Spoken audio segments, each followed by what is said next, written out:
Hello and welcome to another edition of It's About Money. I'm Nanette Nocon and thanks for joining us. If this is the first time you've tuned in, let me tell you a little bit about the program. We do an educational and motivational program on money, and my objective is to try to educate and motivate you about different financial topics to help you get started on meeting your financial goals and objectives. We try to make it fun and varied in topics. This summer, I was at a picnic and I decided to interview some kids about their ideas on money. Whether we like it or not, our world revolves around money. We need money to buy our clothes or food and have fun. So I think it's very important for children to start establishing some habits at an early age in order to be able to manage their money better as adults. So I decided to go to the park where it's relaxed for the children and interview them. Now mind you, I'm going to show you a video that I shot myself, so it's not of the same quality as the videotaping that we're doing right now. So sit back and enjoy the few minutes of video, and at the end we'll talk about some ideas to help the children manage their money better in the future. What kind of advice would you like to give adults about handling their money? What they should do? That they should save it, and they should spend it on important things, like going on a trip or something like that. Oh, great. And they should save it. How do you think they should save it? By like earning money by finding it or because I do that and I get a lot of money. Do you? Yeah, I do. It's like a lot. It just grows, right? It just grows and grows and grows. Yes, I get someone to the bank And does that for you. yeah. Oh, great. Well, thank you very much, Michael. I appreciate it. Okay, we've got Mark and Bethany over here, and they're going to tell us a little bit about money. Tell us about what you think when you think of money, Mark. I think green stuff. Green stuff, okay. And what do you... It's worth a lot. And what do you do with it? Buy stuff. You buy stuff, okay. What kind of stuff do you buy? I buy candy and gum. And what else? And there's nothing else. Okay, just candy and gum. That's the yummy part. Okay. And what do you do with your allowance, Mark, when you get it? I buy like collector's cards or sometimes I buy shoes with it. Oh, great. Okay, some useful stuff and some fun stuff, too. Great. Well, thanks, guys. I appreciate your time. Yeah. We've got Cody here, and Cody's going to tell us what he does with his money when he has money. Whenever I get money, I save it until I find something that I want to eat.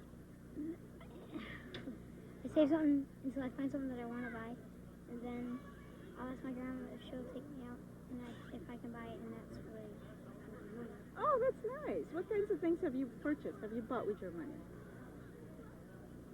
Toys, maybe? Clothes? No, I can't remember. Oh, just different stuff, huh?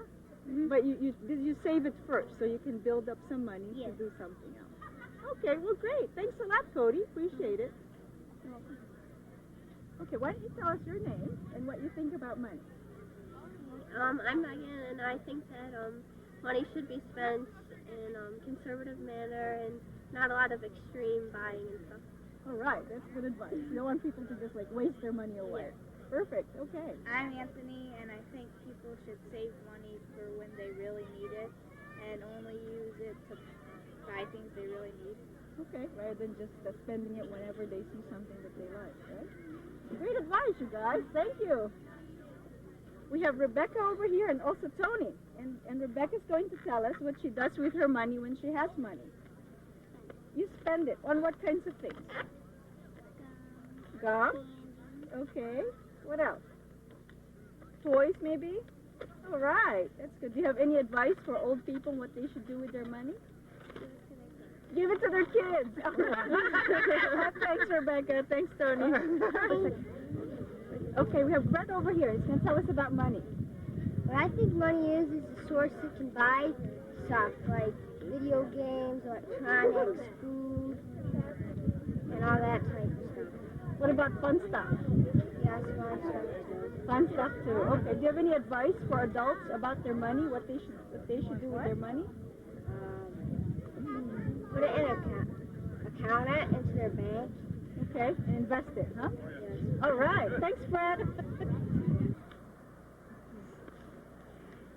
We have here we have another guest who will tell us a little bit more about money. Hi, I'm Andrew Ward, and I think you should use your money wisely on things that you care about. What kinds of things do you care about that people should be thinking about? Your family, your friends, everything that you care about. Okay, now I'm going to ask you one more question. And you haven't prepared for this, but I want to ask you a question. What should people do with their money? Get it to a financial advisor so they can plan. All right, plan for the future. Yep. All right, Andy. Thank you very much. Okay. Newest investor here, and here's what she's going to do with the money. She doesn't want to. She knows about it. She's gonna make $30, $20. There's no go invest it. Jeremy, tell us about money. What advice would you give old people about money? I don't know. You don't know? Do you get any allowance? What do you do with money when you have it? I save it. You save it. Where do you save it? In a box. In a box. And then what do you do with it after you've saved the money? I buy it. You buy stuff with it, huh? What kinds of stuff? Games. Games. All right. Well, thank you very much. I appreciate your time. Tell us your name and what advice you'd like to give people about money. Money's cool. Money is cool. Okay. What else? What do you do with your money? I usually spend it on toys sometimes. Okay. And at my church. All right. That's great. And what would you tell adults to do with their money? Let's see. I don't really know. Would you like them to save it for something in the future, maybe? Yeah. Okay, great. What about you, Karen? Tell us what you think about money. I think it's like awesome. Uh-huh. Like, What do you do with money? I buy stuff at the Dollar Tree, my dollars, and sometimes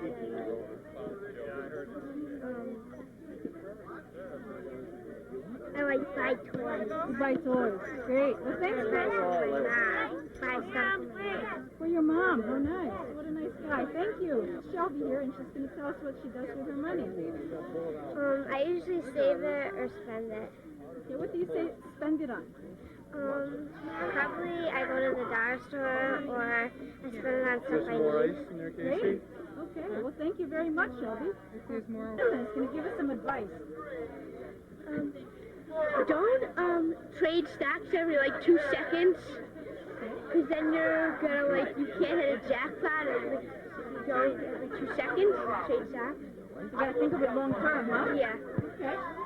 What should people be doing? Sounds like you're talking about investing. Oh, yeah. Yes, I And do. what else should people be doing with their money? Investing in mutual funds. Okay, great. There you go. And just letting it grow, huh? Yeah. Okay, great. Well, thanks a lot, Jonathan. We've got Colin here, and he's going to tell us a little bit about money. So what do you think about money? What do you do with it? Use it. Yeah, what do you do with money? Use it to buy things. What kinds of things? And toys and stuff. Toys and that stuff? Okay. What else? Where do you get money to buy stuff? The bank. The bank. Work? Okay. That sounds good. Well, thanks a lot, Colin. We have Kathy here. And Kathy, what advice would you give to adults about money? You have to add it up. Add it up. Okay. What do you do with money when you have some? Spend it. All right. And what kinds of stuff? Dogs. We have Stephanie here, and Stephanie's going to tell us about money. How do you spend your money, Stephanie? Usually when I have my money, I usually just spend it the next week or the next day because my dad's family spoils me too much. Oh, dear. Okay. What advice would you like to give old people, Stephanie, on what they should do with their money? Well, usually when I didn't get the money, they usually go to the mall and spend it out on clothes and everything else. And so I like to give people advice that when you get the money from the bank, sometimes you shouldn't like spend it the same day. What else should they do besides spending? Should they think about saving it maybe? Yeah, and like put if they have like $100, they should put it in their bank account. Or put it in their kids' bank account so they have enough money for college. Oh, great. Well, thanks a lot, Stephanie. I hope you had fun. It was certainly fun interviewing those kids. They had a variety of answers, and sometimes it gave me an insight to what their parents talked about money and the whole world in terms of money. Many of them said that they'd like to buy candy or toys with their money, but there were some very interesting answers from some of the children who have some familiarity with investing and saving. What I did was I asked a few people to give me some questions that they'd like me to answer at our show today. The first question was, how can I best teach my child about investing?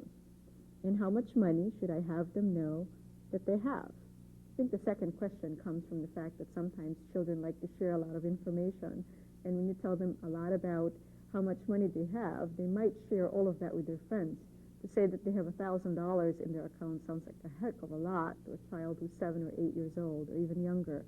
So it's probably best to keep the amount a little bit lower and manageable for the child.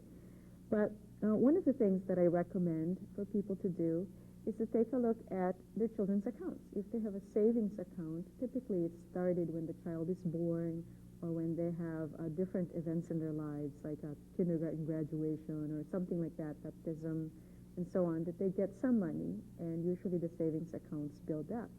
What I recommend is to choose an investment vehicle, typically like a mutual fund.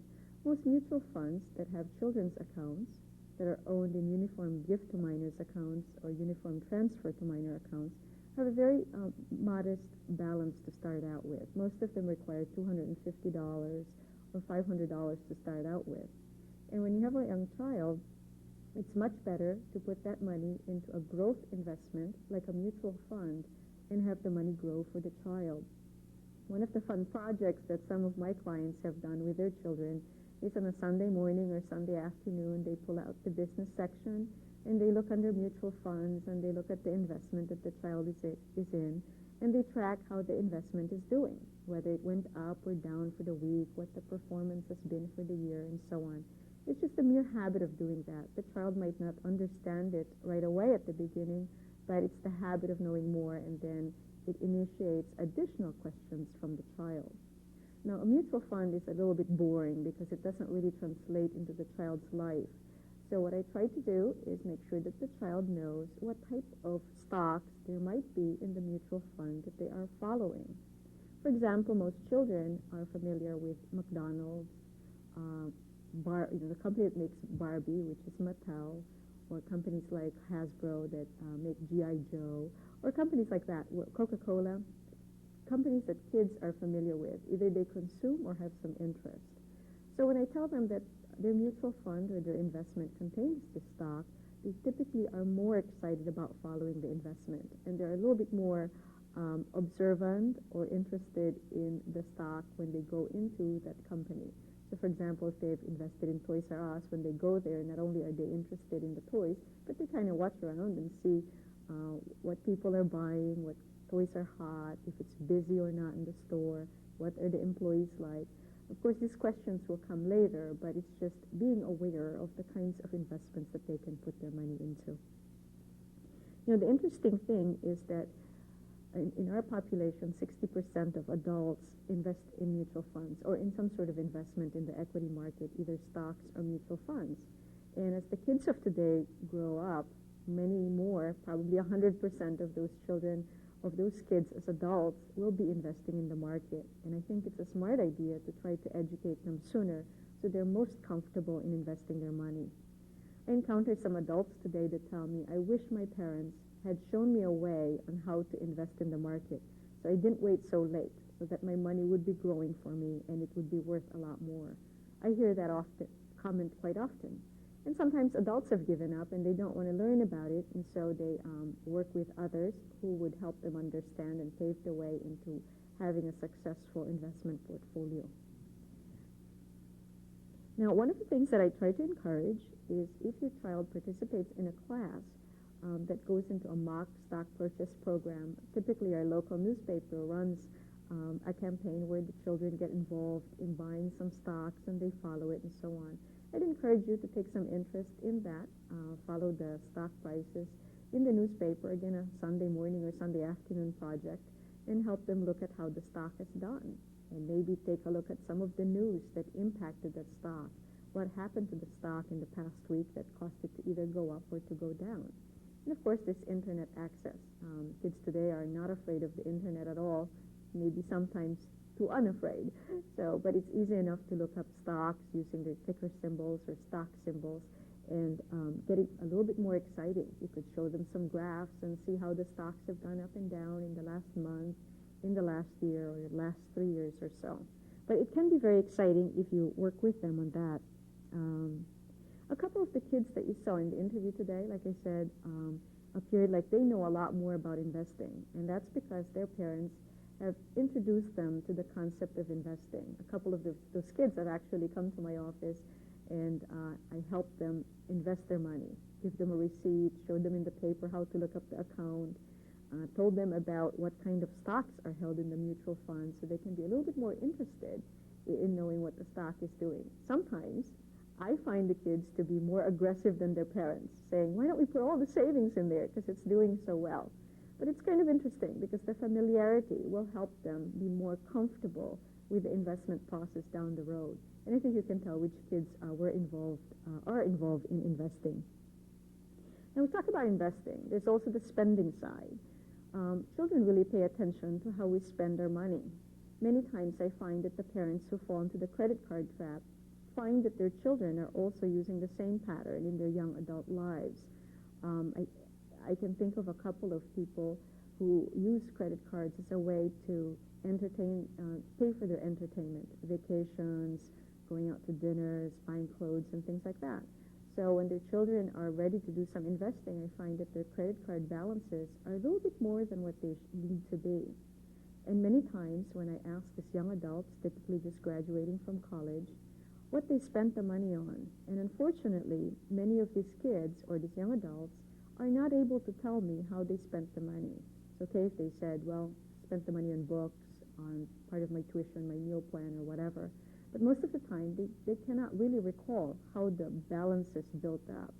We hear that from adults quite often. Don't really know where my money went, Usually people live from paycheck to paycheck. And what we try to instill on young people is to build up some habits whereby credit card is not a means to sustain their living expenses. So I'd just like to caution you in terms of how you use credit cards and how it's presented to young adults, because they might pick up the habits and also go into the same cycle that the adults have. Another question that I got from a viewer is about allowances. Let's talk about what to do with children's allowances. Some kids get allowances and some don't. But I have a client who's very, very dedicated in making sure that they educate their children about what they do with their money. So every week when they get their allowance, the pattern is that 1/3 of the money goes towards savings. The other third goes towards charity. Could be the church or charity. And the other third goes for spending. And then the 1/3, the first third that we're talking about in the savings, is they go the habit of going to the bank and depositing the money. And then when it builds up to at least $25, they put that in a mutual fund. So they build up to the minimum amount that they can invest, and then they go ahead and invest it. And many actually come to my office with a check or some money, cash, and then invest it. It's fairly interesting. The second part is about good citizenship and whether or not that's something you want to do. It's certainly your prerogative, but I've seen parents do that. The third option is on the spending side. You think that the parents would stop and say, okay, you spend the other third. What's interesting about this couple that I'm thinking of is at the end of the period that the children spend their money, they ask them, how did you spend your money? What did you buy and what did you do with it? So the children say, well, I spent $5 on this toy or this book or whatever. So they are becoming more aware of where their money goes. Again, answering that question, where does my money go? And I think if we build up that habit along the way, from young kids to young adults and then to adulthood, it's easier for us to track where our money goes. Many times when people come to me and they say, I really cannot save, it's very difficult to do so.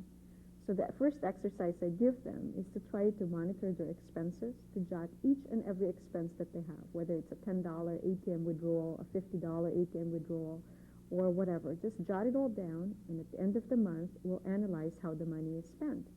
And 9 times out of 10, people are actually surprised on how they spend their money. Sometimes it's spent more on going out to eat more often than they'd like to, or buying some things that they probably don't need. They just do it because they didn't think very much about it. And so if you track your expenses, it's easier to make a decision, an educated decision, as to whether or not you'd like to continue that spending pattern. One of the other questions that a parent asked me is regarding paying kids for chores. And I tell them that it's really a prerogative of theirs if they want to do that. But I'll share you a personal story. I've got 2 nephews. One is 7 years old and the other one is 10. And they come to my office from time to time, and I give them little chores. For example, a favorite hobby work that they do around my office is organizing the desk drawers. Many times the desk drawers, paper clips, the pens, the erasers, they get all mixed up in there. I don't know about you, but I try to be very organized, but my desk sometimes becomes a mess in those drawers. So we remove the drawers and they organize the paper clips and whatever. And I tell them, if you find change, that's yours. But usually we run through a math problem, and I say, okay, I have $3 here that I will use as payment for the work that you do for me. And if you're here at my office for so many hours, and I ask them, if you're here from this time to this time, how many hours is that? And they count it up and they tell me. So let's pretend it's three hours that they're there. Of course, there's a lot of breaks that happen in between there. And so I ask them, if I have $3, and there are 2 of you, and I pay you equally, how much would each of you get? And then they give me the answer. And I say, okay, how many hours are you going to be here today? And they give me the answer. And by the way, they're typically at my office because my sister has to do an errand, and they're usually there to hang out and read a book. So don't worry, I don't do any child labor. Anyways, so then I ask them, if you are here 3 hours and you receive $1.50 for the time that you're here, how much money do you make per hour?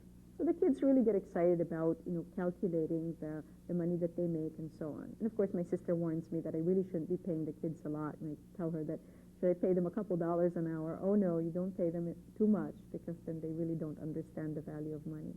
So we go through that exercise, and the kids enjoy that. And they are also made to save. One of the interesting things about the way my sister raises these kids, and my brother-in-law also, about money is that they really try to emphasize the value of money. I'll give you an example on a toy that they have. It was a control for a computer game, and somehow they were roughing around, and this controller broke, and this controller is $35. And my sister said, well, I'm sorry, I can't buy another controller because we have already spent the money for the toy. So what we're going to do now is that you're going to earn the money that we would need to buy the controller. So then they would do chores. And I think that's a great, great habit, because it really makes the kids understand that money literally does not grow on trees, that it has to be earned, and that we have to value the items that we spend our money on. So I just thought that they're good examples. I don't have kids of my own to use these exercises, and it's kind of fun to do those exercises with my nephews. People also ask me about Roth IRAs. What should I do? Should the kids have Roth IRAs? Well, typically, if they're too young to work, it's not right for them to have Roth IRAs. If they don't have any earned income, they cannot really do a Roth IRA. But if they have earned income, say when they're 16 or 17, and they've got some funds to put away, it might make sense to put some dollars in a Roth. If you've heard of Roths before, those are tax-free investments that can earn tax-free results when they are redeemed. But there's a couple of caveats. You have to be at least 59.5 when you take it out, and you have to have it invested for 5 years. So it does take a while for the children to take the money out, but it does grow on a tax-free basis. So if they invest it wisely, they will have a nice chunk of investment when they end up retiring. But before then, they can access the money. From the time that they invest it, at the end of 5 years, they can actually withdraw the principal and not have any penalties or tax consequences as long as they leave the earnings in there. Another great way to save is the uniform transfer to minors accounts. that are available here in New York State. It used to be called Uniform Gift to Minors account. Actually, it still is for those accounts that were opened a couple of years ago. Now in our state, we have to open them up as a uniform transfer to minors accounts. And in those accounts, you use the child's social security number, and it's owned by the child, but you have control over the funds on behalf of the child until they're 21. Naturally, the funds have to be used for the child's needs, such as education or some other needs that are not required for their daily living. Example, you can't buy it for food or their clothing or something like that, but you can use it for a child's trip abroad or summer program or something like that that's over and above their care. But it's a nice way to invest the money. Kind of going back in the loop, I talked about the savings account and how you might be able to earn a little bit more and invest that for the child. So again, you could use Roth IRAs if it's appropriate, and then uniform gift to minors or uniform transfer to minors accounts. So those are just a few things that we are and that I'm sharing with you today. And I hope that you think a little bit about how money is discussed around the household, how you manage the money. You know, children are so perceptive, and they pick up so much information about your money patterns, your spending patterns, your investing patterns, and so on. And what a legacy to leave the children as far as a habit of being financially astute as adults. Well, thank you very much for joining us today. My name is Nanette Malkin. This is It's About Money. And if you have any comments or questions, you can email me at itsaboutmoney@aol.com. There are no commas or spaces between It's About Money, but itsaboutmoney.com. Until next time, thanks for joining me.